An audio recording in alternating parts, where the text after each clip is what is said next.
Dans cette vidéo, on va parler de la guerre civile anglaise, de la première révolution et finalement de ce qu'on appelle la période de l'interrègne. Comme dit précédemment, le roi ne peut pas augmenter les impôts ou en lever de nouveau sans l'accord et le consentement du Parlement. Il est donc obligé d'appeler un Parlement, de convoquer un, en cas de guerre, extérieure ou intérieure.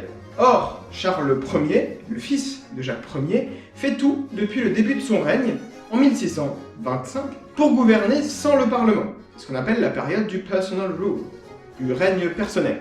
Ce qui déplaît bien évidemment beaucoup aux parlementaires, des deux chambres, donc de la Chambre des communes et de la Chambre des lords. Problème, en 1637, les Écossais se révoltent, parce que Charles Ier tente d'unifier religieusement les îles britanniques. Il faut rappeler que l'Écosse est calviniste et que l'Angleterre est anglicane. Ce qu'il compte faire, c'est modifier le livre de prière écossais. En fait, le souverain contrôle bien plus la religion anglicane, par le biais des évêques, que la religion calviniste écossaise. Le roi échoue à battre les Écossais révoltés, ce qui n'arrange pas beaucoup ses relations avec le Parlement. Cette défaite, en 1640, crée à Londres un front d'opposition, avec plusieurs relais au sein de l'élite, mais surtout dans la population londonienne. Le roi doit convoquer un nouveau Parlement, il doit supprimer les taxes qu'il a levées sans le consentement du Parlement, donc qu'il a levées de manière illégale, et il doit en finir avec les innovations religieuses qu'il avait mis en place justement pour unifier religieusement les îles britanniques. Donc, pour juguler les contestations, un nouveau Parlement est appelé en novembre 1640. Il est appelé par le roi, comme tout Parlement, mais beaucoup de ses membres prennent fait et cause pour les Écossais révoltés.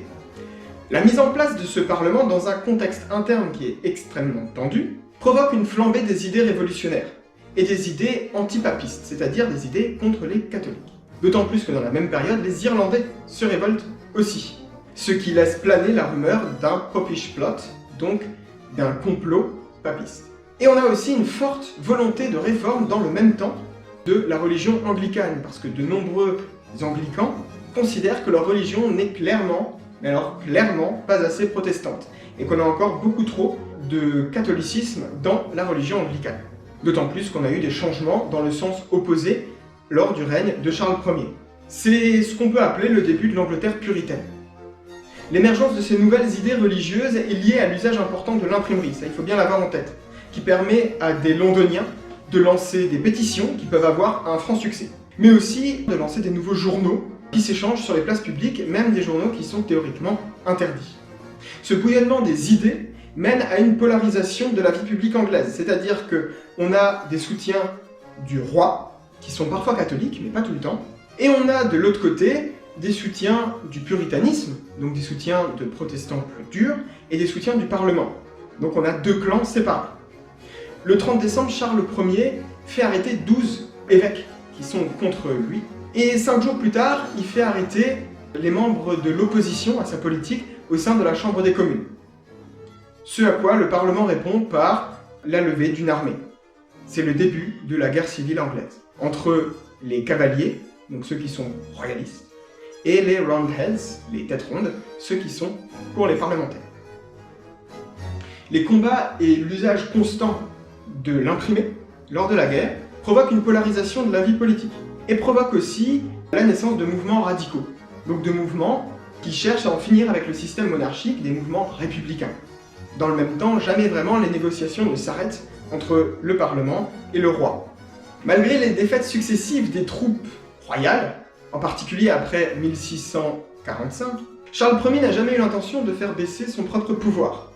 Selon sa conception du pouvoir royal, qui est de droit divin, il ne faut pas que quelqu'un soit au-dessus de lui si ce n'est Dieu. Et ça, il en est convaincu. La bataille de Naseby, le 14 juin 1645, marque la victoire finale des parlementaires, ainsi que les batailles suivantes qui voient les troupes royales complètement se faire massacrer. Le roi est fait prisonnier par les Écossais en février 1646, puis il est vendu à l'armée parlementaire, qu'on appelle la New Model Army, en 1647, février 1647. Et cette arrestation donne lieu à l'un des dialogues les plus mémorables de ce milieu du XVIIe siècle, où un roi reçoit ses ordres d'un pauvre tailleur de pierre. Fidèle à sa conception du pouvoir, le roi décline toutes les propositions qui lui sont faites par les différents groupes. Alors que la New Model Army, donc l'armée parlementaire, gagne de plus en plus de pouvoir par rapport au Parlement lui-même. Les soldats sont de plus en plus politisés et radicaux, et cherchent une abolition complète de la monarchie. En 1648, l'armée purge même le Parlement, des membres qui lui sont défavorables. C'est donc 270 membres qui sont évincés de ce Parlement. Alors que les négociations avec le roi restent dans l'impasse, malgré ses tentatives infructueuses de s'enfuir. Ces éléments ouvrent la voie à un procès du roi devant le Parlement en janvier 1649. Le roi est accusé de tyran, de traître, de meurtrier. Charles Ier, qui se considérait comme un monarque de droit divin, est ramené au rang d'un simple justiciable. Il est condamné à mort le 27 janvier et est exécuté le 30 devant Whitehall à Londres. Le régicide, assassinat d'un roi ou d'une reine, laisse la place à des expérimentations politiques qui vont durer dans la décennie 1650. En mai 1649, le Commonwealth est proclamé. Il s'agit d'un système républicain où l'État et le gouvernement du Commonwealth sont entre les mains du Parlement, dont, rappelez-vous, beaucoup de membres ont été épurés. Ce Parlement est très conservateur. À la tête du gouvernement du Commonwealth, on retrouve des généraux de l'armée, comme Oliver Cromwell ou Lord Fairfax, mais aussi le juge Bradshaw, le juge qui a présidé au procès du roi, parmi d'autres parlementaires. Cette expérience politique prend fin en 1653, lorsque Cromwell fait un coup d'État pour mettre en place la République des Saints, qui veut confier le destin de la Grande-Bretagne à une assemblée d'hommes de bien qui ont été tirés au sort, connus pour leurs vertus. Mais c'est un échec qui est très rapide. C'est ainsi qu'en décembre de la même année, 1653, Cromwell fait naître le protectorat, un système politique qui a tendance dictatoriale et qui met pour la première fois, et la seule fois aussi, en place une constitution écrite du pays. C'est l'Instrument of Government. Cromwell en devient le Lord Protecteur, et le Parlement doit être renouvelé tous les 3 ans. Là aussi, c'est un échec, parce que le Parlement, qui est toujours très conservateur, est trop divisé pour être efficace. Cromwell meurt, emporté par la maladie, en 1658, alors que le régime qu'il a mis en place est de plus en plus contesté. Et c'est son fils, Richard, qui est nommé Lord Protecteur. Mais Richard n'a pas le charisme ni les compétences de son père.